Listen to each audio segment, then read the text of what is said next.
প্রচণ্ড শক্তি সঞ্চয় করে বঙ্গোপসাগরে তৈরি হয়েছে গভীর নিম্নচাপ ঘূর্ণিঝড় রেমাল। ইতিমধ্যে যেটা কিন্তু উপকূলের দিকে তীব্র গতি নিয়ে এগিয়ে আসছে। আর এই মুহূর্তে এই ঘূর্ণিঝড়ের প্রভাবেই বর্তমানে দক্ষিণবঙ্গের একাধিক জায়গায় বজ্রবিদ্যুৎ সহ বৃষ্টিও শুরু হয়ে গেছে। পাশাপাশি বাংলাদেশেরও একাধিক জেলায় বজ্রবিদ্যুৎ সহ বৃষ্টিপাত শুরু হয়ে গেছে। তবে কখন এই ঘূর্ণিঝড় উপকূলে আছড়ে পড়তে পারে এবং আছড়ে পড়ার সময় বর্তমানের সর্বোচ্চ গতি কত থাকতে পারে, এই মুহূর্তে নতুন আপডেট কী এসছে আপনাদেরকে এক এক করে জানাবো। কোন কোন উপকূলে ক্ষয়ক্ষতি হওয়ার সম্ভাবনা রয়েছে সেটাও আজকের ভিডিওতে এক এক করে আপনাদেরকে বিস্তারিত দেখাবো, তাই ভিডিওটা একটু স্কিপ না করে পুরো দেখুন। আপনি যদি আমাদের চ্যানেলে নতুন আসেন অবশ্যই চ্যানেলটিকে সাবস্ক্রাইব করে পাশে থাকবেন। ফেসবুক থেকে দেখলে পেজটা ফলো করতে ভুলবেন না। চলুন শুরু করা যাক।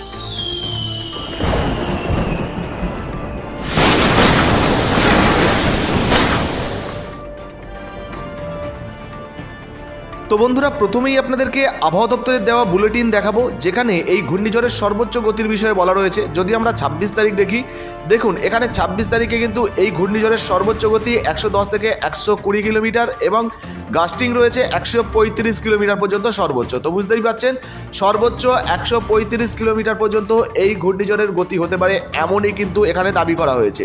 অর্থাৎ আবহাওয়া দপ্তরের তরফ থেকে কিন্তু এমনই পূর্বাভাস দেওয়া হয়েছে। চলুন এবার র্যাডার অনুযায়ী আপনাদেরকে দেখিয়ে দিই এই ঘূর্ণিঝড়ের প্রভাব কখন থেকে শুরু হবে, কখন ল্যান্ডফল হতে পারে, কোথায় কোথায় কত গতিতে আছড়ে পড়তে পারে।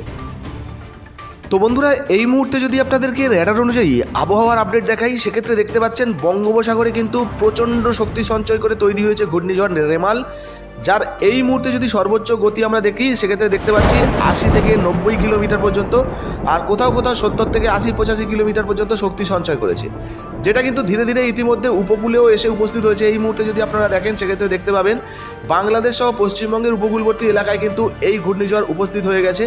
আর এই ঘূর্ণিঝড়ের প্রভাবে ইতিমধ্যে দক্ষিণ চব্বিশ পরগনা, মেদিনীপুর সঙ্গে বাংলাদেশের কালাপাড়া, খেপুপাড়া এই সমস্ত জায়গায় কিন্তু বৃষ্টিপাতও শুরু হয়ে গেছে।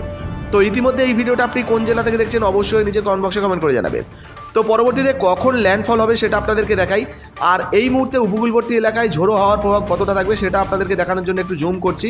তো এখানে আপনাদেরকে দেখিয়ে দিই, এই মুহূর্তে যদি আমরা ফ্রেজারগঞ্জ দেখি দক্ষিণ চব্বিশ পরগনা, সেক্ষেত্রে আমরা দেখতে পাচ্ছি যে 50 থেকে 60 কিলোমিটার বেগে এই মুহূর্তে ফ্রেজারগঞ্জের এই সমস্ত জায়গা পার্শ্ববর্তী এলাকায় ঝোড়ো হাওয়া বইতে পারে। তো দেখতে পাচ্ছেন 40 থেকে 48 থেকে 50 বা 55 কিলোমিটার বেগে কিন্তু ঝোড়ো হাওয়া হতে পারে। পাশাপাশি যদি আমরা হলদিবাড়ি দেখি, এই জায়গায় যদি দেখি 40 থেকে 50 কিলোমিটার বেগে ঝোড়ো হাওয়া হতে পারে।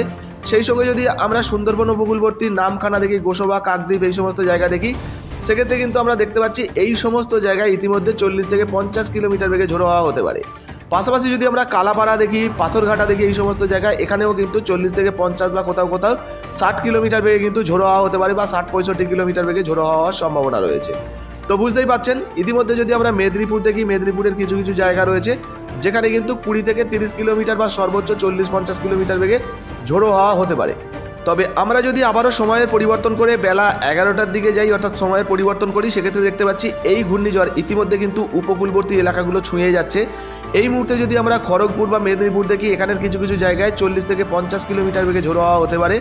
পাশাপাশি যদি আমরা তবে এই মুহূর্তে এখনও পর্যন্ত কিন্তু ল্যান্ডফল হয়নি। যদি আপনারা দেখেন সেক্ষেত্রে কিন্তু দেখে নিন, এই মুহূর্তে কিন্তু বঙ্গোপসাগরে এই ঘূর্ণিঝড়টা রয়েছে, তার পার্শ্ববর্তী যে লেজগুলো রয়েছে, সাইডগুলো, সেটাই কিন্তু মেন, এইগুলোই কিন্তু ঘূর্ণিঝড়ের মেন গতি। এইগুলোই যদি উপকূলে আছড়ে পড়ে সবথেকে বেশি কিন্তু ক্ষয়ক্ষতি হওয়ার সম্ভাবনা রয়েছে। চোখে কিন্তু তেমন কোনো ক্ষমতা থাকে না। এই মুহূর্তে যদি আপনারা দেখেন, দেখুন এই মুহূর্তে আপনাদেরকে চোখ দেখাচ্ছি, তো চোখের জায়গায় যদি আপনারা দেখেন সেক্ষেত্রে কত 18 থেকে 20 কিলোমিটার পার আওয়ারে কিন্তু ঘূর্ণিঝড়ের গতি রয়েছে। তবে যদি আপনারা এই সাইডের মধ্যবর্তী অংশগুলো এইগুলো যদি দেখেন, লাল সতর্কবার্তা 80 থেকে 90 কিলোমিটার পর্যন্ত সর্বোচ্চ গতি রয়েছে। আশা করি আপনারা বুঝতে পেরেছেন।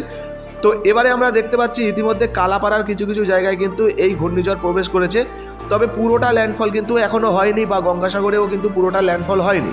চলুন আবারও সময়ের পরিবর্তন করি। আমরা সময়ের পরিবর্তন করে যখন আমরা বিকেলের দিকে আসছি, এই মুহূর্তে দেখতে পাচ্ছি বিকেল 4টের পর থেকে ল্যান্ডফল হওয়ার সম্ভাবনা রয়েছে। দেখুন এই মুহূর্তে এই যে চোখটা, এটা কিন্তু সুন্দরবন উপকূলবর্তী এলাকা, দক্ষিণ চব্বিশ পরগনায় কিন্তু প্রবেশ করার সম্ভাবনা রয়েছে, সঙ্গে বাংলাদেশেরও কিছু কিছু জায়গায় প্রবেশ করার সম্ভাবনা রয়েছে।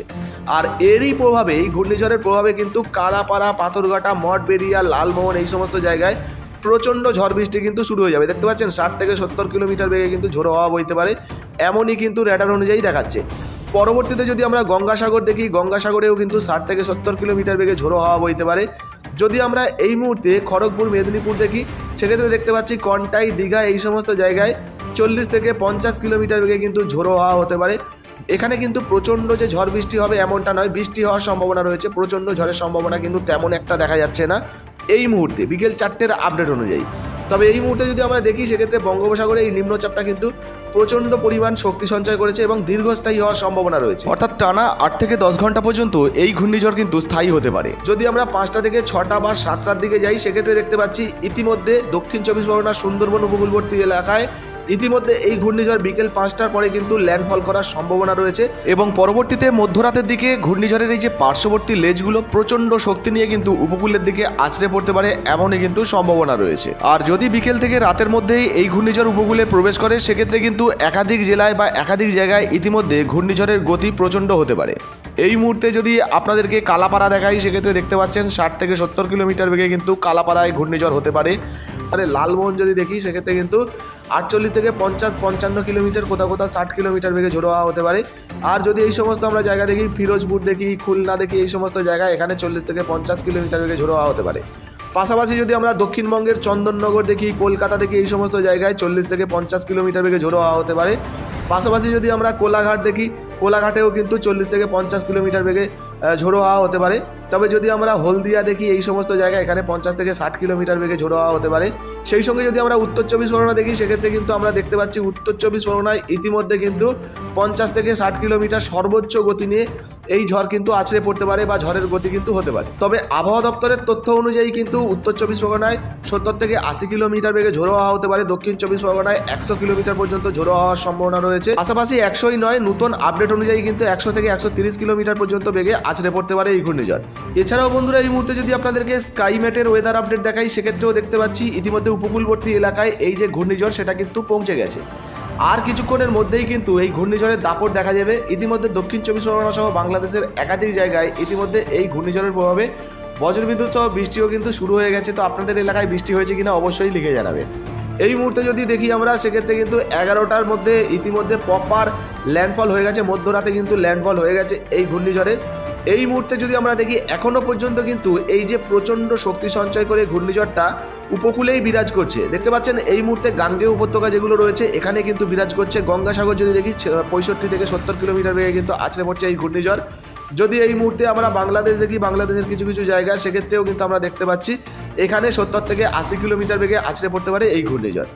তো বুঝতেই পারলেন ইতিমধ্যে 11টার দিকে কিন্তু প্রপার এই যে ঘূর্ণিঝড় সেটা কিন্তু আছড়ে পড়ার সম্ভাবনা রয়েছে এবং পরবর্তীতে যদি আমরা ভোর রাতের দিকে দেখি সেক্ষেত্রেও কিন্তু এই ঘূর্ণিঝড় এই সমস্ত উপকূলবর্তী এলাকায় তাণ্ডব চালাবে। মূলত আপনাদেরকে আবারও জানাচ্ছি বন্ধুরা, এই ঘূর্ণিঝড়ের প্রভাবে ইতিমধ্যে ফিরোজপুর, বরিশাল, মতিরাট, ফরিদগঞ্জ, এই সমস্ত জায়গা, মাদারীপুর, এখানে কিন্তু 50 থেকে 60 কিলোমিটার বেগে ঝোড়ো হাওয়া হতে পারে।